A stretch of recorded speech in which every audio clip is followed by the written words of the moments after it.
Qu'est-ce qui me paraît le plus difficile? La culpabilité qu'on porte pendant des années sur cette maladie, jusqu'au jour où on laisse tomber la culpabilité et on vit mieux. La bipolarité, pour moi, c'est une vague d'émotions. Ce sont des vagues d'émotions. Voilà, des tsunamis qui nous font effectivement passer des états. C'est des états d'humeur euphoriques, des états d'humeur mélancoliques. C'est le fait d'être constamment coincé entre deux états qui sont les phases down et les phases up, c'est-à-dire les phases dépressives et les phases maniaques. Parfois, on se trouve en phase maniaque, c'est-à-dire qu'on est dans un état d'euphorie extrême et on fait donc des choses qui sont pas toujours très bien comprises par les autres. Tantôt, on se retrouve en phase de dépression. Et puis des fois, on se trouve un petit peu maniaque. Donc on appelle ça les phases hypomaniaques. Elles ne sont pas toujours décelables. Voilà. Et quand on arrive vraiment à être au milieu, bien stable, en train de suivre une belle ligne toute droite, eh ben là, on est en phase de stabilité. Alors lorsque je suis en phase maniaque, je me sens libre, je me sens... j'ai plus peur. Je me sens en connexion avec des gens, avec des choses, avec la nature, avec l'environnement. Et je sens beaucoup d'énergie dans moi. Quand on est en phase up, ça va trop vite. Ça va tellement vite parce que on est submergé. C'est pas que c'est seulement moi qui est génial, c'est que tout est génial. Tout le monde est génial. Et le soleil brille et les oiseaux chantent et c'est un super timing, j'arrive au train pile à l'heure et juste tout est facile et simple. J'avais plus aucun filtre. On va dire que, en fait, je m'en foutais tellement de tout que je pouvais faire n'importe quoi. En fait, tu te mets en danger. Il y en a aussi en phase maniaque ou hypomaniaque qui peuvent se suicider, mais pas parce qu'ils sont en dépression, mais juste parce qu'ils font n'importe quoi et ils se rendent pas compte. On est, j'allais dire, débridé. C'est-à-dire que on va aller dans les extrêmes. On va avoir des dépenses inconsidérées. On peut avoir des conduites addictives, alcool, drogue, au niveau sexe, se mettre en danger. C'est pas la même sensation que quand on est content ou heureux. C'est des sensations complètement différentes parce qu'elles sont extrêmes. En fait, on a cette détermination pendant les phases maniaques. On fait tout dans des excès, mais on se rend pas forcément compte. C'était la mode des startups et j'étais en phase hypomaniaque et je m'étais dit que j'allais fonder une startup. Et j'avais parlé à des copains et dans ces moments, on est tellement exalté et tellement sûr de soi que les autres, ils sont là, ouais, allez, je viens avec toi. Et puis, je m'effondre limite en dépression, quoi. Et tous les autres, ils se sont arrêtés de faire quoi que ce soit parce qu'ils étaient tirés par une locomotive et c'était moi. Mais très vite, au fur et à mesure de la phase maniaque, lorsqu'elle commence à être délirante, on devient incapable de créer quoi que ce soit, vu tellement on est pris dans le délire, en fait. Et on commence à avoir des hallucinations auditives, et on se construit à partir de ces hallucinations auditives, des voix, donc, une histoire qui va être de la paranoïa. Mais je pense que j'ai un don, que je viens sauver la planète, que j'ai une mission à accomplir et que je suis reliée aux astres, à la lune, à l'énergie, à toutes ces choses. Et à un moment donné, on reprend contact avec, moi je dirais avec la réalité. Et là, il y a cette grosse vague de culpabilité qui vient et où on se rend compte de tout ce qu'on a dit, raconté, fait et à tout le mal qu'on a fait et aussi les traumas qu'on s'est provoqués. Et là, en fait, la dernière fois, je suis vraiment rentrée dans une détresse physique où je ne pouvais pas vivre avec moi-même et les actes que j'ai commis. j'ai des sensations physiques de la dépression, c'est-à-dire je ressens des brûlures dans les doigts, dans les mains, dans les avant-bras, j'ai les membres qui tremblent. Je m'isole beaucoup, je m'éloigne beaucoup. Et c'est surtout parce que j'ai l'impression d'être une charge. Donc je me mets dans la tête imaginée de telle ou telle personne et me dis qu'ils n'ont pas envie d'être avec moi.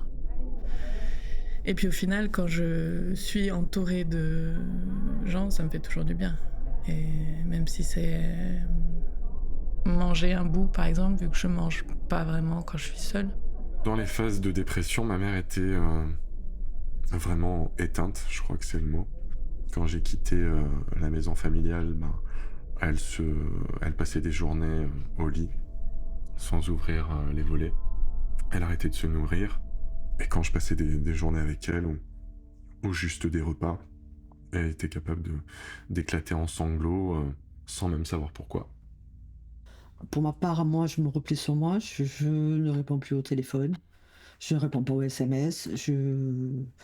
C'est très compliqué. La face d'un est très compliquée parce qu'en fait, c'est comme si on était sous l'eau, qu'on sortait la tête, on prend une respiration, ouf, on est de nouveau en apnée.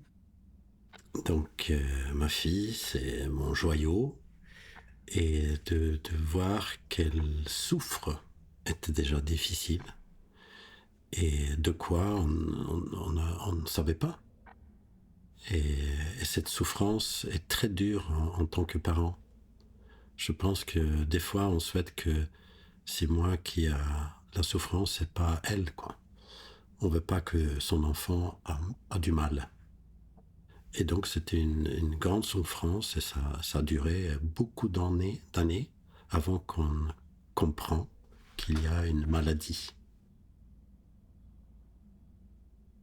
Il y a ces pensées suicidaires, mais c'est moins des pensées suicidaires, c'est des illusions tellement fortes de moi morte, que ce soit pendue ou noyée ou éclatée sur le sol, ou enfin vraiment des illusions tellement fortes ou de moi en train de commettre l'acte que je devais m'attacher pour pas céder à ces pulsions. Et j'ai eu un moment où j'étais vraiment désespérée, où j'ai pensé à me jeter sur une autoroute. Et ce moment-là, ma mère a eu le temps de me retrouver avant. Quand on m'a diagnostiquée, je suis restée bête, parce que déjà, la bipolarité, j'en avais jamais entendu parler. Après, j'ai compris que c'était anciennement maniaco-dépressif.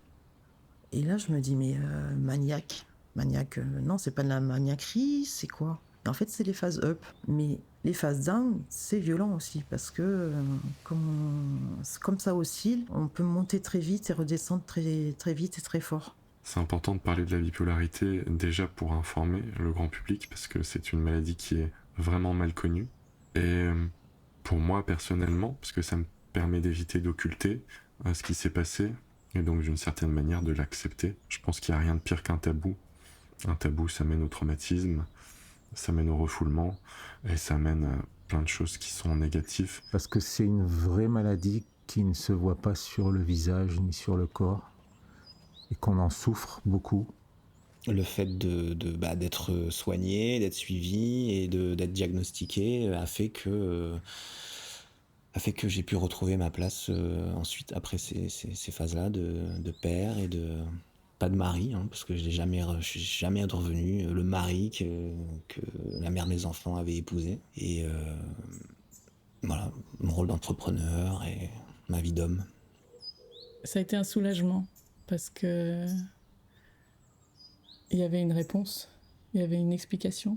Et en même temps, cette réponse-explication m'a paralysée dans le sens où j'ai eu l'impression que, ok, je peux plus rien faire. Il fallait que ma vie soit beaucoup plus cadrée qu'elle n'avait été jusque-là. Chaque bipolaire va avoir son traitement, celui qui marche pour lui. Et si on les compare, il n'y en a pas deux qui sont pareils. Une vie plus ou moins réglée, sommeil, repas, activité, et on peut vivre avec... on peut être bipolaire et avoir une vie sociale, un travail, des amis. J'ai appris ça, je crois, il y a 3-4 mois. D'un côté, ça a été un soulagement parce que on pouvait mettre un mot sur ce que j'avais. Il y en a plein qui me disaient oui, c'est un manque de motivation, un manque de volonté, un manque de ceci, un manque de cela, alors que ça dépendait pas du tout de moi. Donc ma famille était vraiment contente de savoir ce que c'est. Mais d'un côté, la bipolarité, c'est à vie. C'est pas comme une dépression qui peut s'arrêter dans le temps.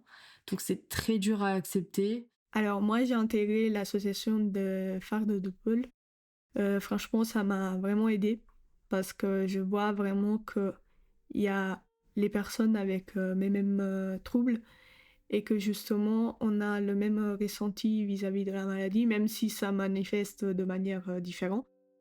Je pense que sincèrement, de se retrouver dans une association, c'est très aidant. Parce qu'on se retrouve entre pairs et on échange nos aventures en phase maniaque. On partage aussi nos amitiés, on partage nos peurs, on partage sans jugement.